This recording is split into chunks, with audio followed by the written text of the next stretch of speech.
Praise the Lord.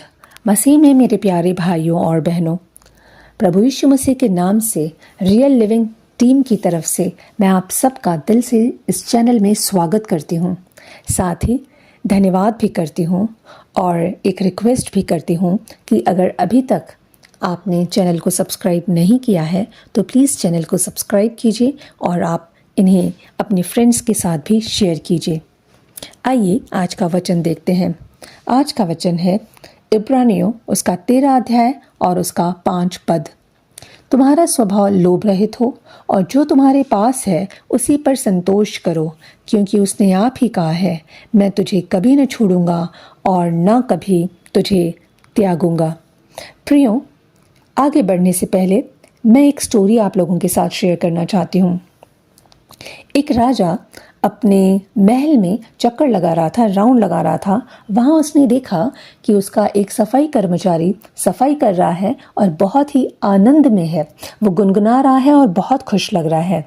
राजा ने जब ये देखा तो उसे बहुत अच्छा लगा और फिर दूसरे दिन भी राजा ने यही देखा, तीसरे दिन भी यही देखा। ऐसे कुछ दिनों तक राजा उस कर्मचारी को वॉच करता रहा, सफाई करने वाले को, और वो बड़े ही आनंद में सफाई करता और गुनगुनाता था। तो राजा को ये देख के बड़ी ही हैरानी हुई कि मैं एक राजा हूँ, मेरे पास सब कुछ है, फिर भी मैं इतना आनंदित नहीं हूँ, इतना खुश नहीं हूँ जितना ये सफाई करने वाला आदमी है। इसके पास तो कुछ खास नहीं है, फिर भी इतनी खुश कैसे? ये सोचते सोचते वो अपनी रानी के पास गया। रानी को उसने सारी बात बताई। तब रानी ने कहा, राजा जी, अभी तक वो 99 के चक्कर में नहीं फंसा है। तो राजा ने कहा, ये 99 का चक्कर क्या है? रानी हंस दी और रानी ने कुछ सोने के सिक्के एक थैली में डालकर राजा को दिया और कहा, राजा जी, ये कुछ सोने के सिक्के हैं, ये अपने उस सफाई कर्मचारी के पास पहुंचा दें।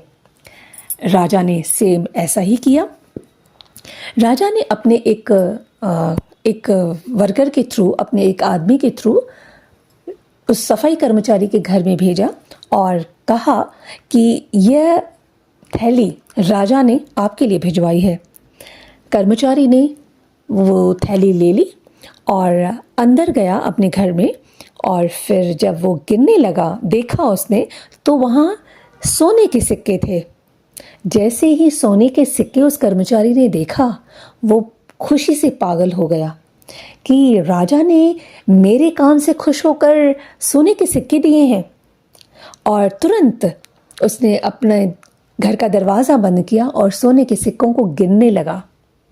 प्रियो, जब सोने के सिक्के उसने गिनने शुरू किए तो 1, 2, 3 करते करते 99 सिक्के थे। अब वो कर्मचारी परेशान हो गया। 99 सिक्के राजा कैसे भेजेगा? वो तो 100 सिक्के भेजेगा, तो एक सोने का सिक्का कहाँ गया? और वो उसने इधर उधर ढूंढना शुरू किया। उसने 1 बार गिना, 2 बार गिना, 3 बार गिना, सिक्के तो 99 ही थे। अब उसने पूरा घर ढूंढा और फिर उसने तलाश अपने घर के बाहर शुरू की। जो राजा का कोई आदमी आया था, जो आदमी देने के लिए जिस रास्ते से आया था, वो पूरा रास्ता वो ढूंढते हुए गया, लेकिन वो जो एक सिक्का जो गुम था वो उसे नहीं मिला। अब दूसरे दिन जब वो राजा के महल में गया तो वो सफाई करते करते उसका पूरा ध्यान उस सिक्के पे था कि शायद यहाँ तो वो सोने का सिक्का नहीं गिरा, क्योंकि राजा 99 सोने के सिक्के कैसे भेजेगा? वो तो 100 सिक्के भेजेगा, तो मेरा एक सिक्का कहाँ खो गया?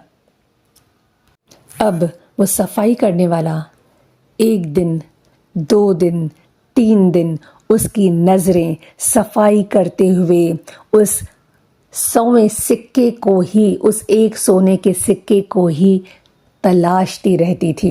और जब वो तलाशती रहती तो उसका मुंह से गुनगुनाना बंद हो गया, उसके चेहरे की स्माइल गायब हो गई।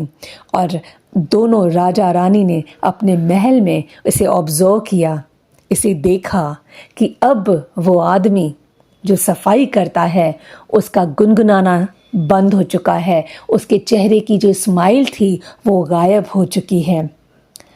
Same as in our daily life, प्रियो, हमारे रोज़मर्रा के जीवन में भी हम यही कर रहे हैं जो सफाई करने वाले ने किया।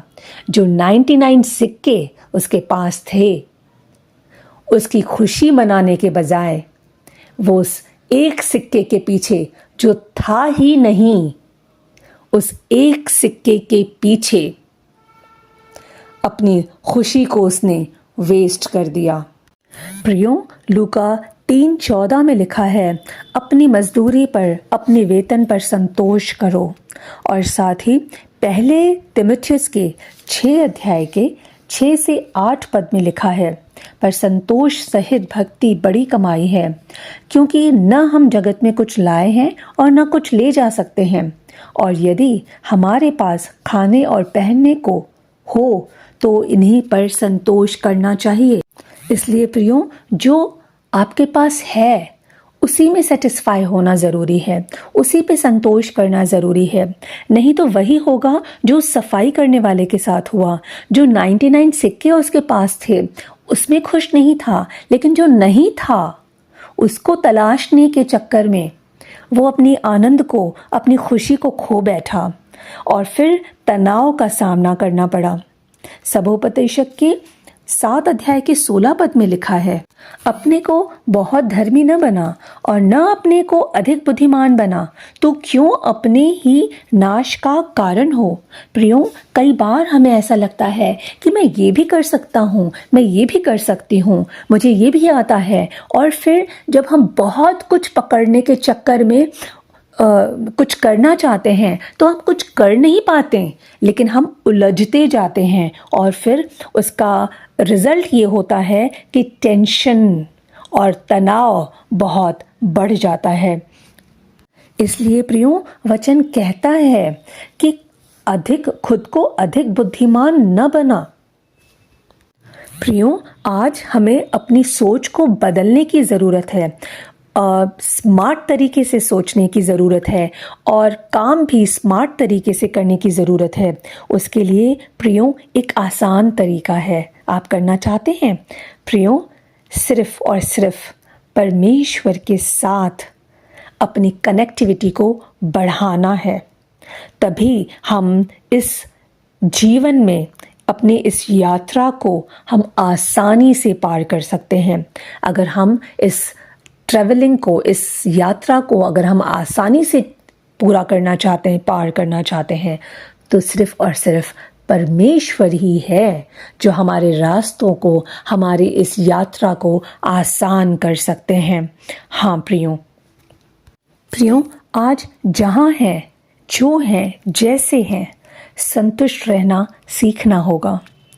फिलिपियों के 4 अध्याय के 12 और 13 पद में भी लिखा है, मैं दीन होना भी जानता हूँ और बढ़ना भी जानता हूँ। हर एक बात और सब दशाओं में मैंने तृप्त होना, भूखा रहना, बढ़ना, घटना सीखा है। जो मुझे सामर्थ देता है उसमें मैं सब कुछ कर सकता हूँ।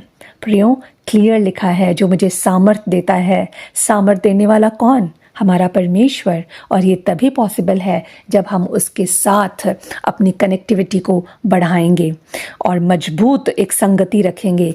तब हमें वो हर परिस्थिति में संतुष्ट रहना और आनंदित रहना सिखा देगा। ऐसा नहीं है कि हम आगे बढ़ने के लिए कोशिश ना करें, बिल्कुल करें।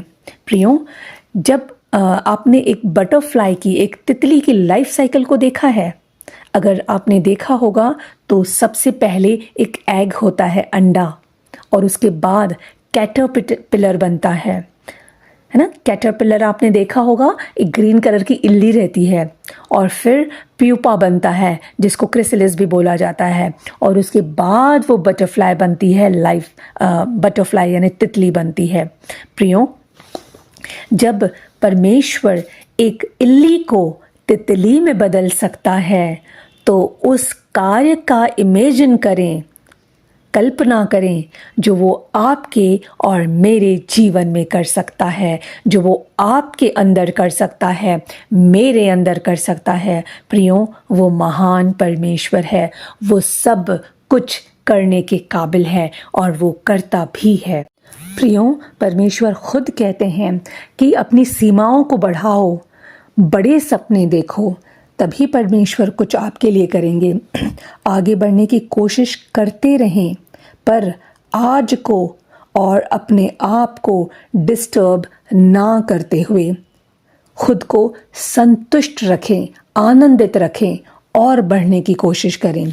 प्रियो, उसके लिए आप एक काम कर सकते हैं। आपकी जो भी ज़रूरतें हैं, आपको जो कुछ भी चाहिए, आप एक लिस्ट में रखें, लिस्ट बनाएं। कितनी चीज़ें हैं? 10 चीज़ें, 20, 50, 100, आप लिखते जाएं और फिर उसके बाद उसे एक बार रीड करें, उसे पढ़ें। यकीन मानिए, उसमें से आधी चीज़ें ऐसी होंगी जो काम की नहीं है। शायद आपने दिखावे के लिए ली होंगी या फिर ऐसे ही आपने लिख दी या चाहा होगा। आप उन चीज़ों को काट दें। यहीं आपकी चीज़ें 50 हो गईं। एक दिन के बाद फिर से उस लिस्ट को पढ़िए। उन 50 चीज़ों में भी आप कुछ चीज़ें ऐसी होंगी जो ज़रूरत की नहीं हैं, आप उन्हें भी हटा दें। प्रियो, हमें ये समझना होगा ज़रूरतें क्या हैं और इच्छाएं क्या हैं। इच्छाओं में भी इनवैलिड इच्छाएं क्या हैं, उन्हें आप अपनी लिस्ट से हटाते जाएं। तब आप उसे परमेश्वर के सामने रखें। यकीनन वो आपकी ज़रूरतों को और आपकी इच्छाओं को पूरा करने वाले परमेश्वर हैं, क्योंकि वो सीमाओं से परे है। जो हम सोचते हैं, हमसे अलग और हमसे बड़ा सोचने और करने वाला हमारा खुदा है। प्रियो, मुझे यकीन है कि एक दिन खुदा को मेरा सब्र इतना पसंद आएगा कि वह मेरी हर दुआ कबूल कर लेगा। मेरे खुदा का हर फैसला अच्छा है। वह जिस हाल में भी रखे वह हाल अच्छा है। खुदा अपने उस बंदे को उदास नहीं करता जो अपने फैसले उस खुदा पर छोड़ देता है। Thank you.